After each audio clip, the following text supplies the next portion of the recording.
The Adventures of Tom Sawyer by Mark Twain. Longman Simplified English Series. Read by Miss Rutilapon Diderm. Chapter 22 In the haunted house. About noon the next day, the boy arrived at the Dead Sea. "They has come for them too," I said. "Tom, do you know what day is it?" says Huck suddenly. Tom thought, and then said with a startled look in his eye, "Good heaven, I never once thought of it, Huck." "Well, I didn't either, but at once I remember that today is Friday." "Hang it, one can't be too careful, Huck. We might have got into an awful lot of trouble. Something suck a thing on a Friday." "Might better say worse. There are some lucky days, perhaps, but Friday isn't one of them." So they gave up their search and played Robin Hood all the afternoon.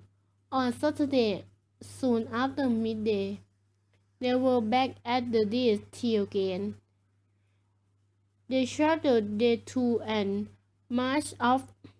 When they reached the haunted house, the dead silence and the loneliness of the place were so depressing that they were afraid for a moment to go in. Then they crept inside. They saw a dusty room with an ancient fireplace, broken window, and a round staircase. They talked in whispers, listening to catch the slightest sound, and ready for an instant rescue. After a time they became bothered and gave the place a critical and interested exclamation. Next, they want to look upstairs. They stood in a corner and made the ascent. They found the same sign of decay. They were about to go down and begin work when Tom whispered, "Shush! What is this?" asked Huck, going as white as a sheet with fright. "Shush there! Here he is. Yes. Always run. Keep still. Don't move. They are coming right towards the door."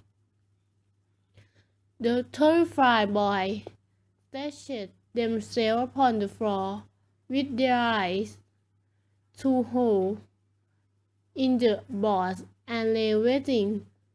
Two men enter. Each boy says to themselves, "There's the old deaf and dumb Spaniard who been in the town once or twice lately. I never seen the other man before."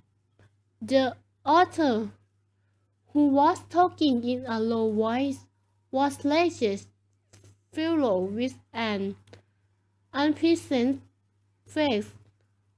The Spaniard was wrapped in a big, loose overcoat. He has a bushy white beard. Long white hair fell from under his white hat, and he wore dark spectacles. They sat down on the floor, and the author went on talking. "No, I thought it's over, and it's too dangerous." "Dangerous?" repeats the deaf and dumb Spaniard, to the immense surprise and horror of the boy. They gasped and shivered. It was Leskin Joe's voice. "Don't be a crow," continued Leskin. "Joe isn't coming here in the daytime dangerous. Anyone who saw us would suspect us." "I know that," replied the stranger, "but there isn't any other place as suitable.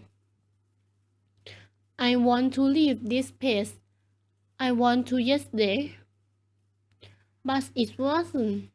and he was trying to move out with that aqua boy playing over there. That aqua boy. Shiver again. The two men got out some food and ate in silence. Look here, said Skin Joe after a time. Go back to your cup of the river. Wait there till you hear from me. Alice going into his town just one more. For a look now, we'll do that job which you think is dangerous after I spat around a little and think everything favorable. Then we'll set out for Texas together. This seemed satisfactory. Postmen soon began yawning, and Redskin Joe says, I can hardly keep my eye open. It's your turn to watch. He curled up on the floor and was soon fast asleep. Presently the watcher began to nod and he, too, slept. The boy drew a long, grateful breath. Tom whispered, Now we shan't come. Tom, argue. Hark held back.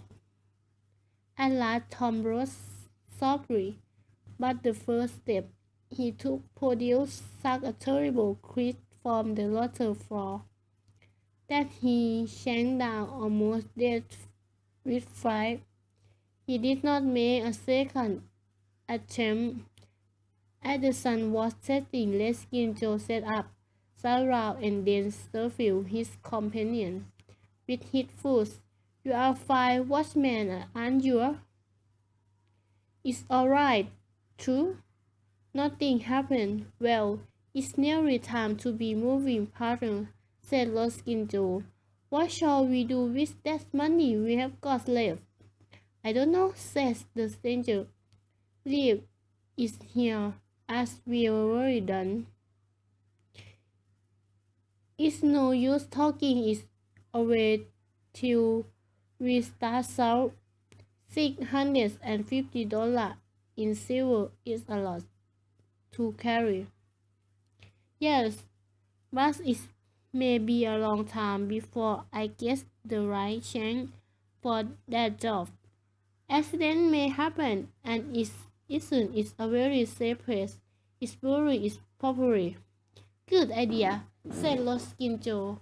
Companion who walked across the room raised one of the big fat stones in the fireplace and lifted out a bag. He took from it $20 or $30 for himself and the same amount for Redskin Joe, and then passed it to the latter, who was on his knee in the corner now, digging with his knife. The boy forgets all the fear, all the mystery in an instant. With wide eye they watched every movement. Look! This was better than anything they could have imagined. Here was the best kind of treasure hunting, without any troublesome uncertainty as to where to dig. The half-breed's knife struck something. Hello! He exclaimed. What is it? Asked his companion. It's a bug, I believe. Here, help me and we'll see what it's here for. Never mind, I made all in it. He put his hand in and drew it out. It's money. The two men examined the handful of coin. There we go. The boy and both were as excited as the men and as delighted. Then an old rusty pig in the corner, says the stranger. I saw it a minute ago. He ran and bought the boy. Pig and space. Redskin Joe took the pig. Look it over critically. Shook his head, muttered something to himself, and then began to use it. The box was soon unjusted partner. They are dozens of dollars here, said Skin Joe. I often hear mass murder gang was around here one summer, remarked the stranger. This is probably their money. Well, now you won't need to do that job. The habit from a weak light shone in his eye. You don't know me. It isn't robbery altogether. It's revenge, and I need your help in it.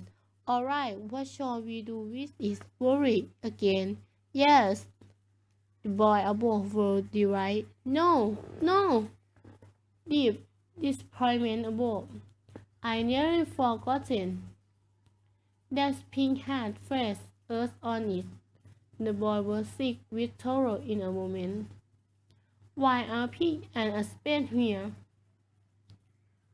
Who bought them? Have you asked anybody, seen anybody? What shall we bury it again and leave them to come and see the ground? Never. I talked it to my parents. Why, of course, you mean number one. No, number two, under the cross. The pirate skin Joe. Number one is not safe enough. Alright, it's nearly dark enough to start. The half-beast got up and went about from window to window, secretly peeping out. Who could have brought us to here? He asked pleasantly. Do you think they can be up there? The boy brought land close. Skin Joe put his hand on his knife, stood for a moment undecided, and then turned toward the staircase. His step came creaking up the stair. Both the boys were shivering as if with a dozen shivers. Crash Skin Joe lands on the floor amidst the rotten woods of the forest staircase. He picked himself up cursing, and his companion said, Now what's the use of that? If anybody up tree, let them stay here. Who cares? In my opinion, however, left us two here caught sight of us and thought we were devil or ghosts. I bet they are running, yes.